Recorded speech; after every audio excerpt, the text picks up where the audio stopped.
Hey there, welcome to my kitchen. My name is Dani. I'm a mom of 2 boys, a fitness professional, and a health coach. And I'm inviting you here today to watch this video to learn a little bit more about how I make my granola bars for my boys. For years, I remember in the past looking for granola bars, trying to find the right ones because my oldest son has food allergies. And there were certain things that he could not have or he would end up getting sick.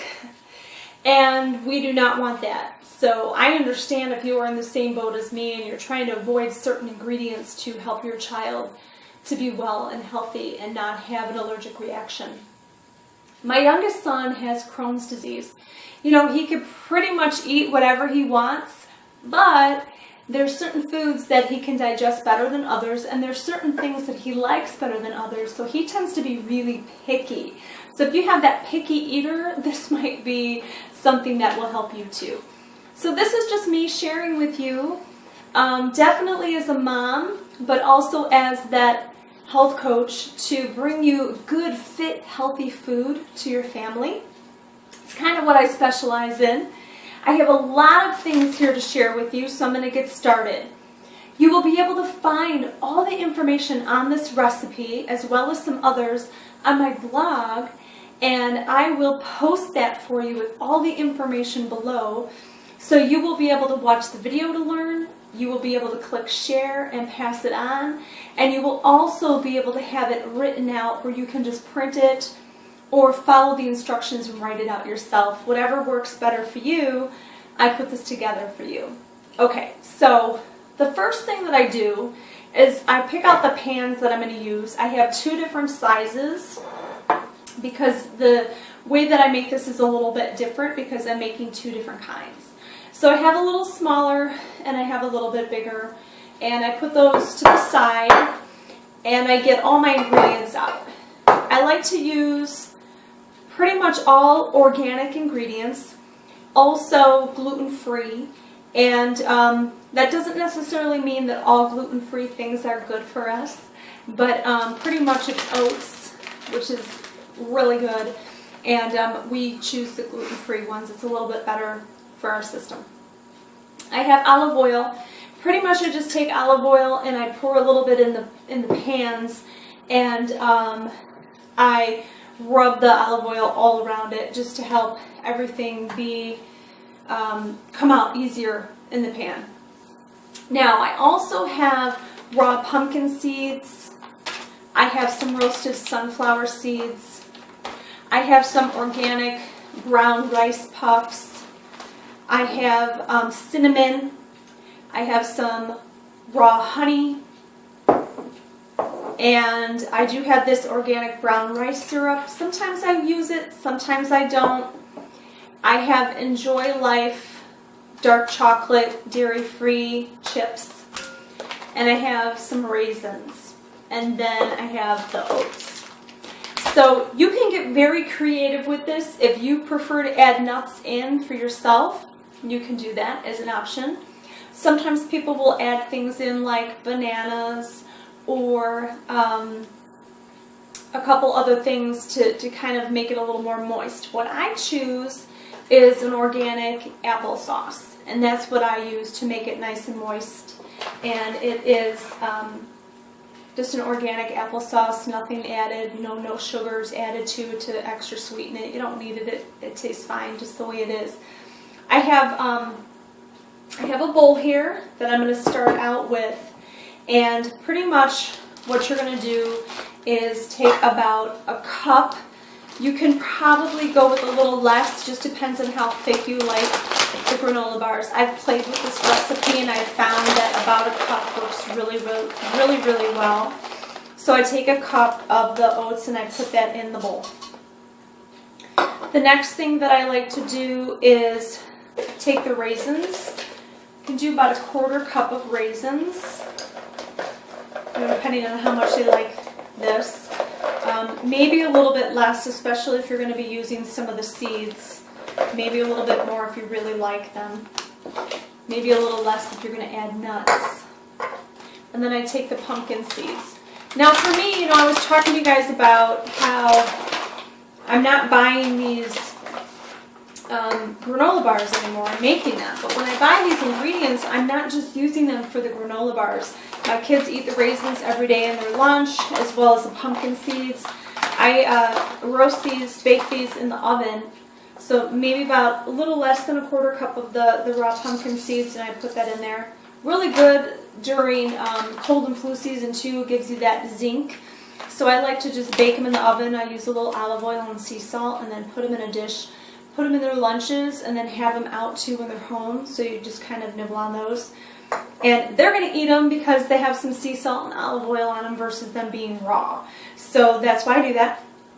And then here in the bowl, it's just so far the oats, the raisins, and the pumpkin seeds, and I'm just kind of mixing those together. The raisins like to stick together, don't they? So just kind of mix those a little bit. And I don't really measure too much with the cinnamon, but you know, if you wanted to, you can put some in a measuring spoon, or you know, like in the cup of your hand, and kind of throw that in and think maybe a little bit more. So we kind of like our cinnamon around here, so what I did is I just kind of covered the top, sprinkled it over the top a bit.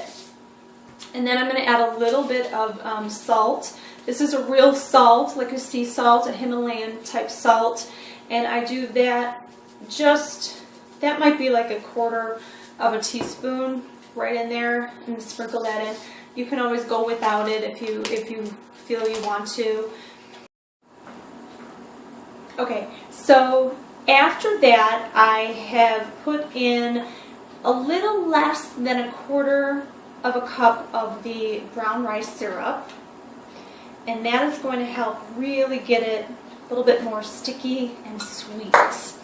And I just mix that all together. So you're going to find that you might need to experiment a little bit with what you're adding into your bars and how you want to make these. So what's the biggest difference between the two bars that I'm going to make? Really, it's just the chocolate chips. I'm going to make the next one exactly the same, and what you can do is still keep the raisins in if you want to, and add in the dark chocolate chips. So with the dark chocolate chips, I would go with about a quarter of a cup of these, and then kind of play with it, you know, and see. And I will show you, you know, pretty much what I do is then I just take my pan, and I'm going to put it into the pan. And if I'm doubling this, I'm going to really need that bigger pan. I just showed you the one way first to make it, and then I just kind of mash it down. I don't spread it all the way out in the 8x8 pan because then it's going to be too thin, you know, but if you like them thinner, you can do that. And I just kind of make a nice square smaller than the 8x8 and then flatten it out.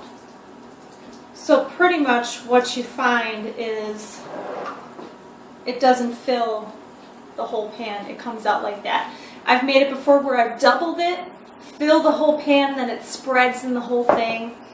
You put them in the oven at 350 for about 12 to 15 minutes. It just depends on how well your oven cooks. Sometimes I've had them go a little bit longer, and how thick they are. And then after they cool, when you take them out, when they cool, then I slice them into bar sizes. You might want them longer all the way across, or you might want to do like 3 slices and make, you know, smaller chunks. So you can do that. And then pretty much when I do the chocolate chip ones in here, what I like to do is take the chocolate chips and then sprinkle it over the top. So the chocolate chips are right on the top, and those come out really good and really yummy. My youngest son then gets in so many of these ingredients that he normally wouldn't be getting in, and it helps. So that way, hey, you know what? If I want to go ahead and throw in the sunflower seeds that I showed you, I can add that in too. I didn't really do that today, but they're here. So maybe what I'll do now is grab the sunflower seeds for these granola bars and sprinkle those over the top, right? So when I make the ones with the chocolate chips, I'm going to sprinkle the chocolate chips over the top. But for these ones, I'm going to sprinkle those sunflower seeds right over the top. And there you have it. So basically, you're just pretty much using the same ingredients, but one is just going to have the raisins and the other is going to have the chocolate chips. And you can have some fun with the sizes of the chips. I know they have those big ones that are the chunks by the Enjoy Life, as well as the little chips. I've used both, and it's a great way to give some variety for the kids, as well as yourself. If you're in a hurry, it's, you know, a nice healthy snack to have, and gives you some great ingredients. And you can kind of play with, again, like I was telling you, play with either the honey or the brown rice syrup if you want a little more sweetness to it instead of adding sugar. So notice I didn't add any sugar to this today, but those are the alternatives that I used. So I hope this helps you in your kitchen get cooking. Comment below and let me know how they came out and how you liked them. And I look forward to hearing from you. Please pass this on and don't forget to subscribe. And I will see you in the next video. Thanks so much.